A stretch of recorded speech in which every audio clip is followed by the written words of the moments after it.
Esiet mīļi sveicināti Pelču speciālajā internāta pamatskola attīstības centrā. Šeit, šajā skolā, parasti mēs dāvinām bērniem dažādus brīnumus, jo skolā mācās bērni ar garīgās attīstības traucējumiem, kas nereti kombinējās ar kustību traucējumiem.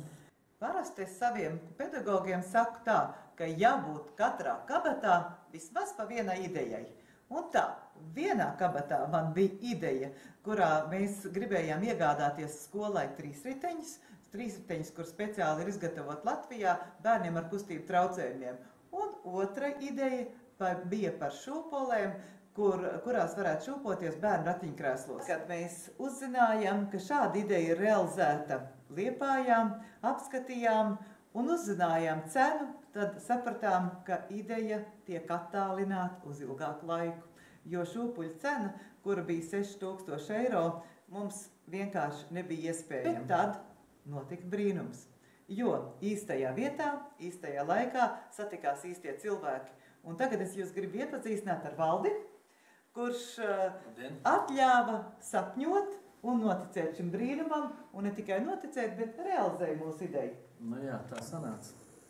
Mums bija viens pasākums, lūkšana brokasts šī skolā, ka mūs ļoti mīļi uzņēma.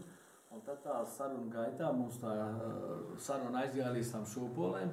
Un tad, kad man parādīja gan to produktu, gan cenu, es vienkārši sapratu to, ka to var izdarīt gan kvalitatīvāk, vai, teiksim, interesantāk, teiksim tā, ja, un pa citu cenu, pa labāku cenu. Bet šoreiz tiešām tas ir visīsākais ceļš manā pieredzē, kad mēs iegūstam tik fantastisku rezultātu, kurš tikai arī notestēts, jo sākumā bija šī saruna, un tad atskanēja zvans jau pēc nedēļas no Valdes teica tā, Ināra var atbraukt notestēt. Šūpols ir uztaisīts bērniem invalīdiem, bet tas varbūt arī ģimenes cilvēkiem, kur ģimene var kopā pasēdēt, vai arī, kā jau es šodien teicu, ka viņi var uztaisīt vēl interesantāk, kad bērnu dārzā varētu sakāpt visu grupiņu iekšā un audzināt, viņi varētu pašūpināt.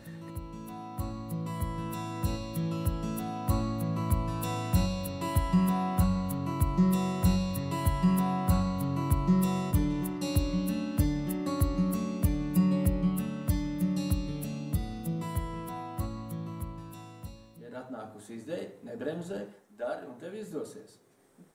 Parasti brīnumi notiek Ziemassvētkos, un mēs ļaujam bērniem sapņot tieši uz Ziemassvētku laiku, sapņot, iedomāties, ko viņi vēlētos. Bet izrādās, ka brīnumi notiek arī bez Ziemassvētkiem, ka šobrīd ir lieldienu laiks, un noticis ir šis brīnums mūsu skolā, un tas ļaus sapņot ne tikai mūsu skolas audzēkņiem, bet es ceru, ka arī citiem bērniem Latvijā. Noticiet brīnumā!